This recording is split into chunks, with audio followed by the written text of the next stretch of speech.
આવો આવો મારા વહાલા બાળકો, જલ્દીથી મારી આસપાસ ગોઠવાઈ જાઓ. આજે તમારી દાદીમાં તમારા માટે એક બહુ જ જાદુઈ વાર્તા લઈને આવી છે. આપણી આજની આ વાર્તાનું નામ છે સોનાની ચકલી. આ માત્ર કોઈ સામાન્ય વાર્તા નથી પણ આમાંથી આપણને જીવનની એક બહુ મોટી વાત શીખવા મળવાની છે. તો ચાલો આપણે એક અદ્ભુત સફર પર જઈએ. હવે એકદમ શાંત થઈ જાઓ અને બરાબર ધ્યાનથી સાંભળજો. આજે હું તમને એક એવી વાર્તા કહીશ જે તમે જિંદગીમાં ક્યારેય ભૂલી નહીં શકો. આંખો બંધ કરો અને કલ્પના કરો. ઘણા વર્ષો પહેલાંનો સમય છે અને ગુજરાતનું એક સાવ નાનકડું, સુંદર અને રળિયામણું ગામ છે જેનું નામ હતું ઝાંઝરી. આ ઝાંઝરી ગામમાં એક ઘરડા દાદા-દાદી રહેતા હતા. દાદાનું નામ હરખચંદ અને દાદીનું નામ જમના. બંનેનો સ્વભાવ એકદમ પ્રેમાળ, પણ બિચારા સાવ એકલા. ઘરમાં કોઈ બાળકના રમવાનો કે હસવાનો અવાજ જ નહીં. આખું ઘર સાવ સૂનું અને શાંત રહેતું. પણ પછી શું થયું ખબર છે? એક સવારે જમના દાદી વાડામાં બેઠા હતા ને અચાનક આભમાંથી એક સુંદર ચકલી ઉડતી ઉડતી સીધી એમના ખોળામાં આવીને બેઠી. અને આ કોઈ સામાન્ય ચકલી નહોતી આખી ચકલી સાક્ષાત સોના જેવી ચળકતી હતી. દાદી તો આશ્ચર્યમાં પડી ગયા, પણ ડર્યા વિના એકદમ વહાલથી પૂછ્યું, અરે, તું ક્યાંથી આવી મારી દીકરી? અને તમને નવાઈ લાગશે, એ જાદુઈ ચકલી ત્યાંથી ઉડી જ નહીં. એ જાણે એ ઘરની સદસ્ય જ બની ગઈ, એમની વહાલી દીકરી બની ગઈ. અને જે ઘર વર્ષોથી સાવ સૂનું પડ્યું હતું ને, એ અચાનક જ ખુશીઓ અને કિલકારીઓથી ભરાઈ ગયું. એ ચકલી આખો દિવસ શું કરતી ખબર છે? રોજ સવારે દાદીને મીઠા અવાજે ચીવચીવ કરીને જગાડે. સાંજ પડે એટલે ઘરના ઉંબરે બેસીને સુંદર મજાના ગીતો ગાય. અને રાત પડે ને એટલે શાંતિથી દાદાના ખભા પર માથું ઢાળીને ઘસઘસાટ ઊંઘી જાય. દાદા-દાદીના જીવનમાં તો જાણે નવો જ જીવ જ આવી ગયો. હવે ભાઈ, આવો મોટો ચમત્કાર કાંઈ છૂપો થોડો રહે?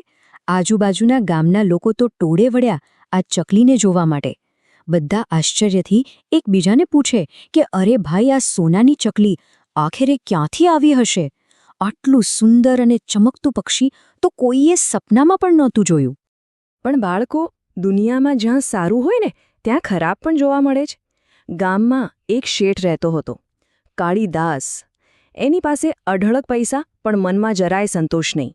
એનું હૃદય હંમેશા લાલચ અને લોભથી જ ભરેલું રહેતું. બસ ગમે તેમ કરીને બધું જ પોતાને મેળવી લેવું હતું. જુઓ, આ બે પરિવારો સાવ અલગ જ હતા. એક બાજુ આપણા હરખચંદ અને જમના દાદી, જે ભલે પૈસાથી ગરીબ હતા પણ સાચો પ્રેમ અને સંતોષથી અમીર હતા. અને બીજી બાજુ આ શેઠ કાળીદાસ. પૈસા તો ખૂબ હતા, પણ સંતોષ સાવ શૂન્ય. અને બાળકો, યાદ રાખજો, આ લાલચ જ માણસની સૌથી મોટી દુશ્મન છે. તો આ લાલચુ કાળીદાસની નજર પેલી સોનાની ચકલી પર પડી ગઈ.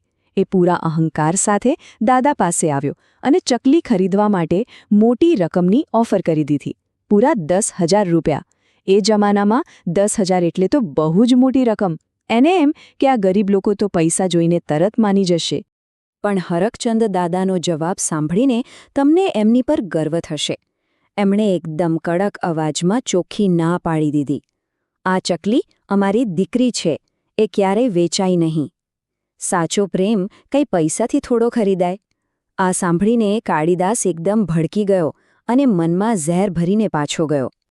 હવે વાર્તામાં એકદમ ડર અને સસ્પેન્સ આવે છે. ધીમે ધીમે અવાજ નીચો કરીએ, કારણ કે રાત પડી ગઈ છે અને આખું ગામ ઘસઘસાટ ઊંઘે છે. પણ પેલા કાળીદાસની આંખમાં ઊંઘ નહોતી. એણે અંધારી રાતમાં એક બહુ જ ખરાબ ઈરાદો બનાવ્યો. એણે નક્કી કર્યું કે ચકલી ચોરી લેશે. જુઓ એણે શું કર્યું. એકદમ ચૂપચાપ દબે પગલે એ અંધારા ઘરમાં ઘૂસ્યો.